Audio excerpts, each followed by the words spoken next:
If you love soul food, you clicked on the right video and the right channel. Let me tell you about the best soul food I ever had in Houston, Texas, and maybe in life.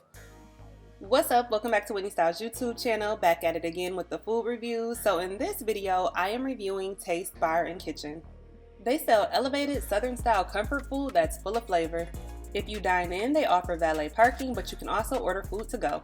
They're located in Midtown. 95% of the time I go, they're busy. There's a line around the corner, so you should expect a wait. At the top of the steps and inside the building, there is a hostess stand where you can check in. There's also a set of angel wings that you can use for a photo op. There's a welcome sign and another sign encouraging you to follow them on Instagram. You know, everybody trying to get their followers up. You can follow me on Instagram at Whitney Styles for more fashion, beauty, lifestyle content.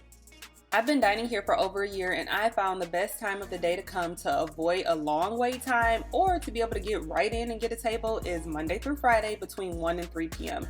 If you're a party of 1 or 2, you can sometimes find a seat at the bar where you can order signature craft, dessert-like cocktails, and food. I'm not even sure the name of this particular drink that I ordered. It's something like a frozen margarita, but it was delicious. We'll get into the menu later. Here is a quick scan of the outside of the restaurant. They do have a porch-like area that has a few stools where you can sit and wait for your table to be ready. Taste Bar and Kitchen was formerly the Sterling House, so it's literally a house that's over 100 years old that they converted to be a restaurant. The plastic turf allows for sun protection from that Houston heat and sun. It keeps some of the bugs out and allows for outdoor dining, even in the rain. The furniture is very simple, wooden tables and metal chairs and stools. There are also some leather and wood booths around the outer perimeter. This is the inside of the restaurant. There is some cool sports-inspired artwork on the first floor. They have 2 floors, but I've never been upstairs, so I can't speak on that. My favorite thing to order here is the fried chicken, specialty waffles, and the traditional sides. The elevated mac and cheese is top tier. I've dined at restaurants all over the world, and I have yet to find a better mac and cheese. In this video, I'm going to show you 3 of my favorite signature entrees. But first, let's take a peek at the drinks menu. So in addition to selling regular frozen cocktails like every other restaurant, they also sell dessert bar cocktails. So the bourbon pecan and cotton candy are some of the more popular ones, but then they also sell beer and wine, plenty of options. One of my favorite dishes is the Taste of Soul. This is smothered chicken. You can have white or dark meat. It comes with collard greens, candied yams, rice and gravy, and your choice of cornbread or biscuit. I got the biscuit. Next up is the jerk rack of lamb, half a rack of lamb chops served with braised collard greens and a side of the gouda mac and cheese. It's always hot and fresh out of the oven. The flavor is really good. It has some spice and some kick to it. It has a creamy cheese sauce. The texture and consistency of the noodles is good, not too soft or too mushy, just perfect. The collard greens have smoked turkey cooked inside. They are really good, heavy on the flavor, somewhat spicy. According to the head chef, lamb chops are the #1 seller. We got them with the jerk seasoning, which has spice and kick to it. But if you don't like spice and kick, you can also substitute the jerk flavor for garlic and herb. Side note, if you like this global tea, it's available on my website, www.dresscode187.com.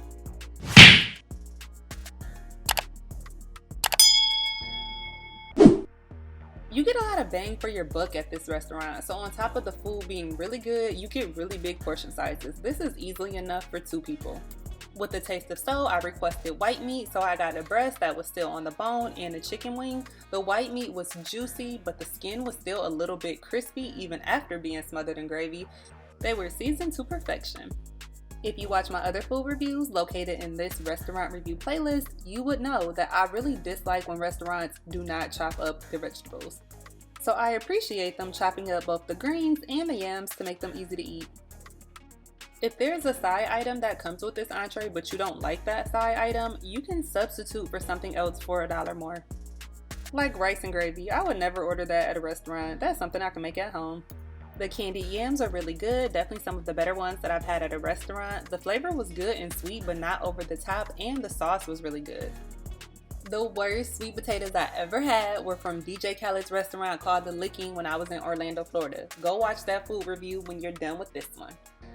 Chicken and waffles, my go-to dish. So this is the cinnamon toast crunch mini waffle and the fruity pebble waffle along with the jerk chicken. And the jerk seasoning is even better on the chicken than on the lamb chops. If you're not a fan of jerk seasoning, you can still get Cajun, General, Grill, Nashville, or Buffalo chicken flavors. With the elevated waffles, I've tried all 7 flavors that they offer. My top 2 favorites are the sweet potato and the fruity pebble waffles. I always order the chicken tender so that I can easily eat with a fork and knife versus having to pick my food up and eat with my hands or pick around a bone. If you do not order chicken tenders but you still want white meat, they'll give you a chicken breast with a bone on it and a chicken wing. And here's a photo of the pecan praline waffle. This is a reminder to get the Gouda mac and cheese if you go to Taste Bar. I've also had the bacon version. This is the elevated chicken and waffle plate with Cajun seasoning. The seasoning is very mild. You can definitely handle it even if you don't like spice. Next up is the twin lobster, which is served with 1 fry and 1 grilled lobster tail. I wasn't impressed by this. They were a bit overcooked to me. Next is the vegan chicken and waffles, which is chicken fried cauliflower paired with vegan waffles.